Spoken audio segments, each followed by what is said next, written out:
ہے، متعلقین کو ظاہر اس پر سوچنے کی ضرورت ہے، منتظمین کو اس پر ایک نگاہ ڈالنے کی ضرورت ہے۔ جس شہر میں وہ رہتے تھے ظاہر ہے کہ ان شہر کے باسیوں پہ یہ کم از کم ذمہ داری ہے کہ وہ اس کو نہ صرف یہ کہ چھپائیں بلکہ اس کی احتیاط کے ساتھ نشر و اشاعت کا انتظام کریں، اس لیے کہ یہ سرمایہ ہے بڑا ہی نادر اور بڑا ہی نایاب ہے۔ میں سمجھتا ہوں کہ ظاہر ہے کہ ان کی اس جہد کو اس تقریر سے کسی طرح سے اگر ہم متصل کر دیں اور سورہ کہف کی 110ویں آیت جو میرا عنوان ہے اس کو سامنے رکھ کر اگر گفتگو کریں، وہ ہے کہ جو کہہ رہا ہے کہ میں ہوں تمہاری طرح کا بشر، ہاں میں وحی الہی کا نمائندہ ہوں، میں اللہ کی وحی کا حامل ہوں، یہ کسی اور کو سند نہیں ملی ہے سوا سرکار رسالت مآب کے، اور اس میں براہ راست گفتگو یہ ہے کہ وحی آ رہی ہے اور یہ تقاضا کر رہی ہے کہ تم یہ سمجھ لو، تم یہ جان لو کہ تمہارا پیدا کرنے والا الہکم الہ واحد ہے، وہ واحد ہے، یکتا ہے، یگانہ ہے، اکیلا ہے، کوئی اس کی ذات میں شریک نہیں۔ تو اب رسول ہے تو جیتا جاگتا رسول ہے، اللہ ہے تو موجود ہے، پہچاننے والا کون ہے؟ ظاہر ہے کہ رہتی دنیا ہے جس کو پہچاننا ہے، مگر واسطے کے ساتھ پہچاننا ہے، وسیلے کے ساتھ پہچاننا ہے۔ قل کو ترک کر کے ہو اللہ کی منزل پہ نہیں جایا جا سکتا، قل کو ترک کر کے احدیت سے آشنا نہیں ہوا جاتا، قل کو ترک کر کے سمدیت کی منزلوں پر انسان نہیں آ سکتا، بشرطے کہ ایک ہی چیز پیش نظر رہے اور وہ یہ کہ حیات دائمی کا حامل ہے رسول۔ وہ رسول ایسا رسول ہے کہ جس کی حیات ختم نہیں ہوتی، زمانہ ختم ہو جائے گا، زمانے کی حیات ختم ہو جائے گی، دہور مٹ جائیں گے، زمانے ختم ہو جائیں گے، مگر باقی رہنے والا باقی رہ جائے گا، وہ کوئی اور نہیں ہے۔ ظاہر ہے وہ باقی ہے تو پھر وہی تو دلیل بنے، وہی تو گواہ بنے، وہی تو شاہد بنے، کس پر؟ اس کی ذات پر جس کو آپ اللہ کہتے ہیں، جس کو آپ جل جلالہ کہتے ہیں۔ مردہ انسان رہنے والے خدا کو نہیں پہچنواتے، یاد رکھیے اس بات کو، مردہ انسانوں کے بس میں نہیں ہے کہ وہ پہچنوائیں نہیں، یہ نبی ہے جو پہچنواتا ہے، اور فقط اس انداز سے کہ دیکھو یہی پیغام ہے جو تم تک پہنچا رہا ہوں، اہم ترین پیغام ہے کہ الہ واحد ہے۔ اب اس کے بعد وقف جائز کی علامت ایک مرتبہ ہٹی، بات آگے بڑھی، فمن کانا یرجو لقاء ربہ فلیعمل عملا صالحا ولا یشرک بعبادت ربہ احدا۔ یہ آیت یہاں ختم ہو رہی ہے۔ سنو، اب جو امیدوار ہے لقاء الہی کا، جو امیدوار ہے کہ اللہ کی زیارت کر لے، جیسے جس کے دھیان میں آیا ویسے ترجمہ کیا، کہیں کسی نے اس آیت کو لیا اللہ کو مجسم کر دیا، کوئی آیا آیت کو لے رہا ہے اللہ کو ماورائے عقل بتا رہا ہے، مگر لقاء رب کی ایک کیفیت ہے جو اس آیت میں رکھی ہوئی ہے۔ فمن کانا یرجو لقاء ربہ فلیعمل عملا صالحا۔ آسان نسخہ ہے مگر کتنے ہیں جو اس نسخے پر عمل کر رہے ہیں؟ بہت آسان نسخہ ہے، تیر بہدف ہے کہ جو اگر اس کو صحیح طور پر استعمال کرے، مگر معلوم یہ ہوا ذرا سا ہی تقاضا تھا،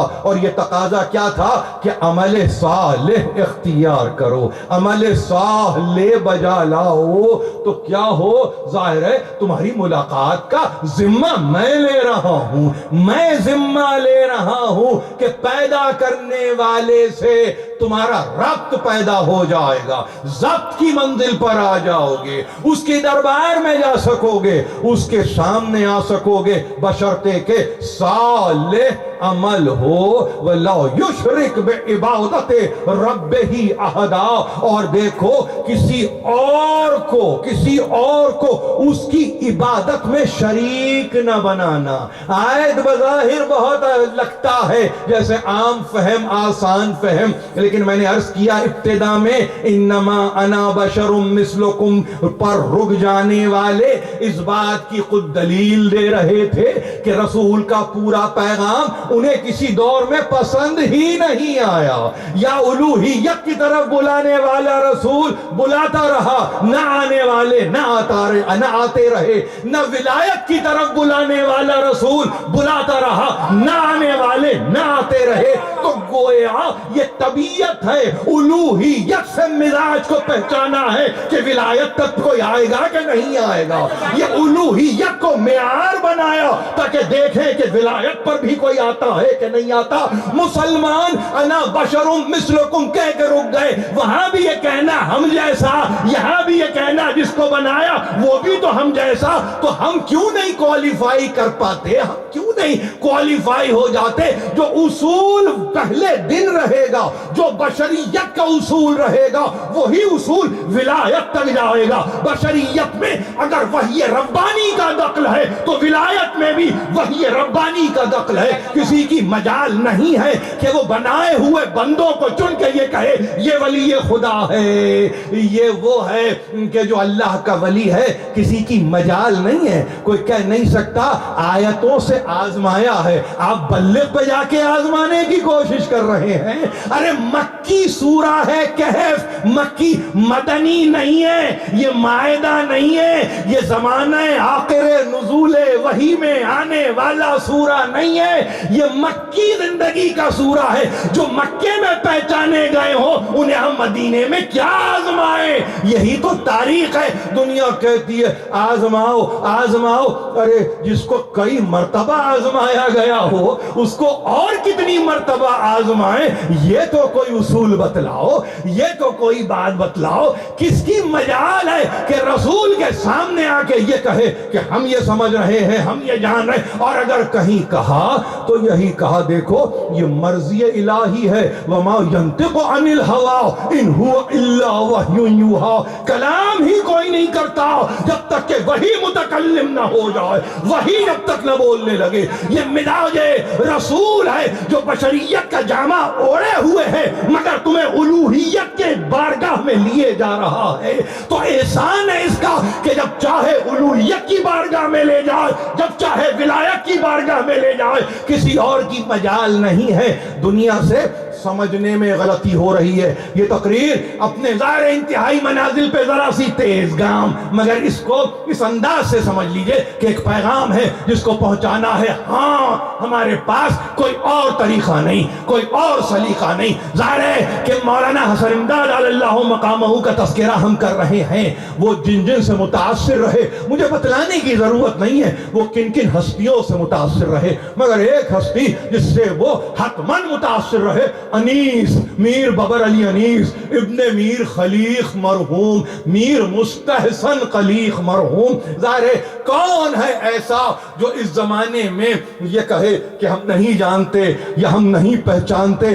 جاننے کے لیے ذات شناسی سے زیادہ کلام شناسی کی ضرورت ہے. کوئی اگر یہ کہے کہ ہم واقف نہیں ہیں، ظاہر ہے کہاں سے واقفیت ہوگی؟ کسی نے دیکھا، کسی نے وقت گزارا نہیں، مگر کلام ہے کہ جی رہا ہے، کلام ہے کہ جاگ رہا ہے. اسی لیے شاید سورہ کہف کی اس آیت کو جو آخری آیت ہے انتہا میں سمجھانے کے لیے مجھے شاید انیس کا سہارا لینے کی ضرورت پڑے. فخر ملک و اشرف آدم ہے محمد. ایک مرتبہ آواز بلند صلوات.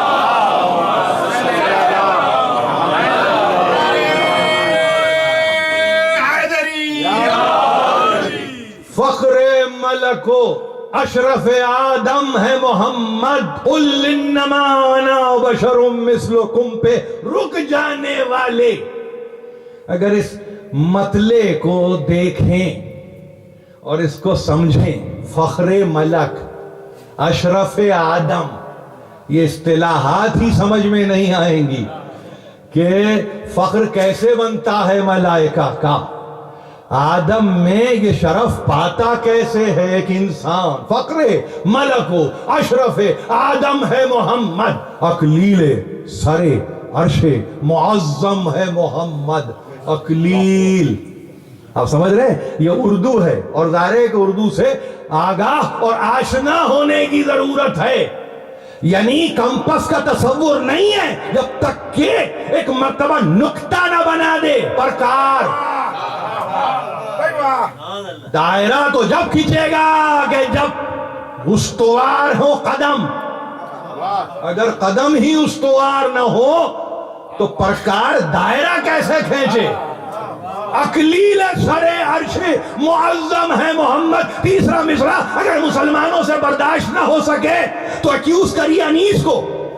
اکلیل سر عرش معظم ہے محمد، حقا کہ خدا وند دو عالم ہے محمد. پیدا کوئی کرے انیس کسی اور طرف لے جا. حقا کہ خدا وند دو عالم ہے محمد، آخر ہے مگر سب سے مقدم ہے محمد. ایسا کوئی محرم نہیں اسرار عہد کا، حال اس سے ہے پوشیدہ ازل کا نہ ابد کا.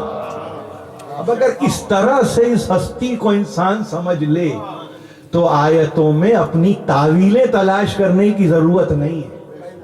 سمجھ رہے ہیں آپ؟ اگر اس انداز ایسا کوئی محرم نہیں، یعنی اگر کسی کے ساتھ شیئرنگ ہے نا کہ یہ کائنات بنی کیسے ہے، تو یہ واحد ہستی ہے کہ جس کو پیدا کرنے والا اس قابل سمجھ رہا ہے کہ اس کے ساتھ شیئر کیا جائے.